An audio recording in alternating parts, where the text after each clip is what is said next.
welcome to my channel. This is the part two. I'm talking about the first week in Australia and the last week in Kenya before we came. So my story ended when we got to the airport in Zimbabwe, and we met a family that was also coming over to Australia as a refugee. Like, I think we were sponsored refugees. Um, I'll make a different video about that because, and then all the stories will kind of like tie in. I've got my phone because I write notes so I don't bubble on. So we got there and they also speak Kiswahili, which I did. Like, before I came to Australia, I spoke Luo, which is the language that was from Luo land, which is in Mirogi, and Kiswahili is more of a very common language in Uganda and Kenya, so I could speak that too. And I could also speak my dad's language, which is a Choli, and I never really picked up my mum's language because she spoke Kiswahili really well, and I think my dad was more concerned about teaching us his language. So like my parents are from two different tribes. But so anyway, getting back, so because they could speak Kiswahili, my mum was talking to them, and they were a big family, I think. I think there was an older girl, a younger girl. I can't tell you the names because this is public. They're not choosing to be here. And there was also an older boy, another boy, who was the twin to the youngest girl. So yeah, they were twins.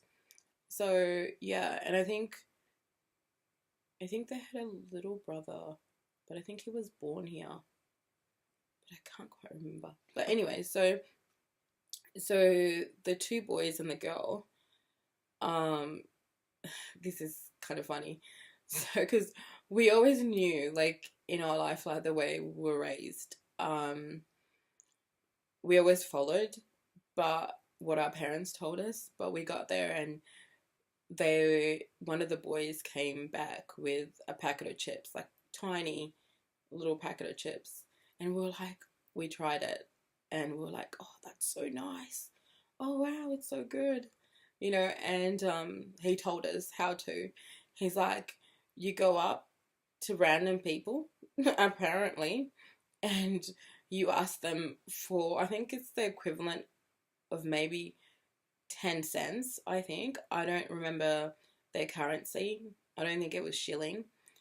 And it was really weird. Like, they would either give it to you or throw it at you. And now, like, I realize, I'm like, oh my gosh, whoa. But, and then my mum saw the corner of her eyes and she was not impressed at all. And then so when we got to Australia, it wasn't until like maybe a month later we finally met up with them again. Like, obviously I was too young to sort of like realize how that all happened, but we did. So then I'm in the plane from Zambia to Australia, and I'm hungry, talking about food. And of course, like, because the culture is very different. So like, as a child, before I want to eat, I had to ask my mum what I could have, because the lady came up and she's like, do you want chicken or fish? And so I said, Mum, what can I have? And she's like, you can have anything you want. And I was like, because obviously back in Kenya, you could cook chicken like in different ways. So I asked like how it was, and they said roasted, and I was like, I don't know about that. So I'm gonna go for the fish. So the plate comes in and it's salmon, and I'd never tasted salmon before. This smoked salmon. Mmm. Till today, I only eat it if I have to. Like if you go to dinner at someone's house and they have it. But other than that, I love my fish, but like not that. Mm. But most people do like it. But anyway, so I put it in my mouth, and I knew like I was gonna get into trouble. But like, thank God my mum was like, she was aware that we're going to a different country and the food's gonna be different, so we might not like it so much. So she was okay with me like taking it out, and then as they do on the plane, um everything is kind of like served already, and they have numbers. So like I told the lady that I didn't like it, or my mum did, and she said, we're gonna have to wait till everyone on the flight is eaten, and then if there's something left, then we'll come and give it to you. And so my brothers were eating, they were like next to me eating. Like I ate the other stuff, like the vegetables, and I can't even remember what else they had on the plate. I was like really young, so this was like before I was 10 years old. So waited, and there was some left, so that was like really good. And then we arrived at Perth Airport, and we were looking out the window. It was at night. It was so beautiful, and you could see the different levels of roads. And oh, like now that I look back, Perth was like really small back then. This is like in 1993. But as a child, I thought it was humongous, especially the city. And we had like a drive around, and we went to Hyde Park, I think it's called. Now I know what it is, because I remember we got out of the car and there's a view. It's a beautiful view. If you've ever been to Perth or you're going to go to Perth, you should go check it out. It's beautiful. It's good. And you see the Swan River and the high rises and stuff. So, and we stayed at my auntie's house, and I walked in, and they showed me where the toilet was. They had our pajamas ready and stuff. Like, we had all that. Like, we brought as many clothes as we could, but she gave it to us as a present, so we kind of wore it. And we went to bed. I can't remember whether we had dinner, and I remember going into my little cousin's bedroom, and it was like all pretty, and it was like the first time that I'd ever slept in someone else's house, like, because in Africa you just, well, in Morocco we weren't allowed, like we didn't go sleep at our friend's house or anything. That just didn't happen. And so like I woke up in the morning, and I still thought that I was in Kenya. It took me a while to realize.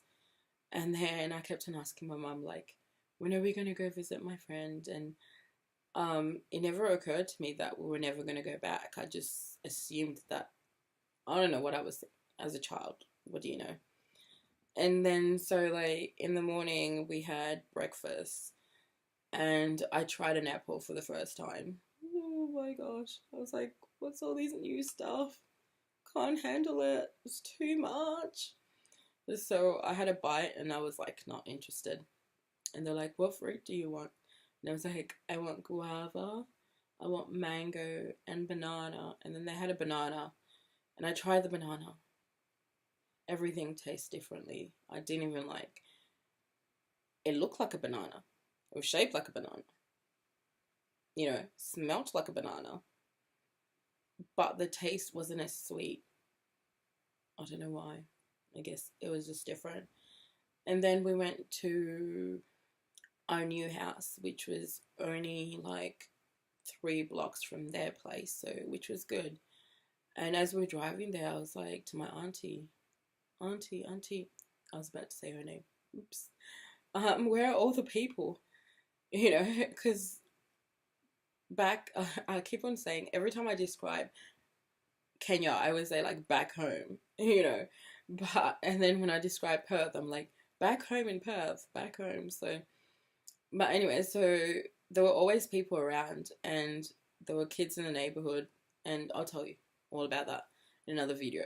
But in this one, so we drove down, and we're looking out the window because we'd never seen Caucasian people except for once, and we're walking, we're looking. Then obviously we come out of the car and they're looking too. And we're like, okay, you know. So we go in and we're being shown everything, like how to work the fridge, the food. I don't think I ate anything except for milk and bread or tea.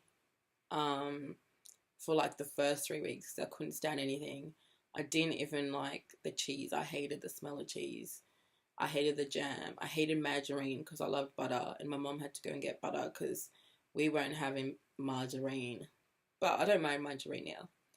So, it was really hectic, and I still have so much to share with you about my experience in Australia and everywhere. So, but I'm gonna leave it to that. And thank you.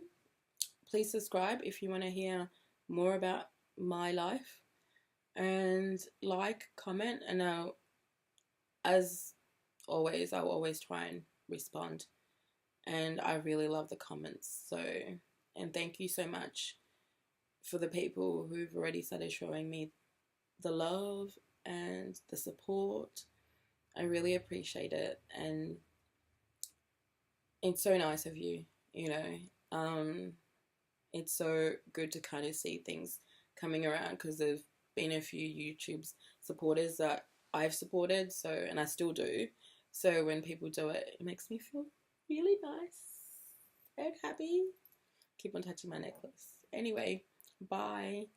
And Merry Christmas and Happy New Year. And I will see you in my, not that I will see you. You will see me in my next recording.